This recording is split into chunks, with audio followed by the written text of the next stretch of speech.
স্থিতিশীল, শান্তিপূর্ণ ও সমৃদ্ধ মধ্যপ্রাচ্য তৈরিতে আরব বিশ্ব অগ্রণী ভূমিকা পালন করছে বলে জানালেন মার্কিন president Donald Trump. Golf council corporation DCC সম্মেলনে তিনি একথা বলেন। এতে সৌদি যুবরাজ মোহাম্মদ বিন সালমান গাজায় যুদ্ধবন্ধের স্থায়ী সমাধান খোঁজার আহ্বান জানান। বিস্তারিত কাজী শাহরিনের ডেস্ক রিপোর্টে।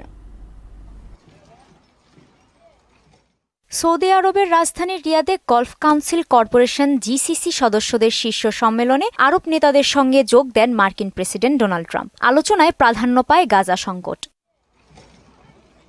উদ্বোধনী ভাষণে সৌদি যুবরাজ মোহাম্মদ বিন সালমান আরব দেশগুলোর সঙ্গে যুক্তরাষ্ট্রের সম্পর্কের প্রশংসা করে গাজায় যুদ্ধবন্ধে আমেরিকার সঙ্গে কাজ করার কথা জানান।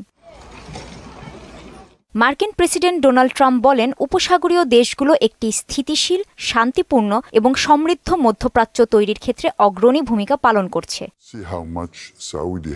সম্মেলন শেষে সিরিয়ার অন্তর্বর্তী প্রেসিডেন্ট আহমেদ আল সারার সঙ্গে সাক্ষাতে ডোনাল্ড ট্রাম্প বলেন, দামেস্কের সঙ্গে সম্পর্ক স্বাভাবিক করার কথা বিবেচনা করছে ওয়াশিংটন। এ নিয়ে তুরস্কে দুদেশের পররাষ্ট্রমন্ত্রী পর্যায়ের বৈঠকের কথা জানান তিনি। পরে 4 দিনের মধ্যপ্রাচ্য সফরের অংশ হিসেবে কাতারের উদ্দেশ্যে রওনা দেন মার্কিন প্রেসিডেন্ট।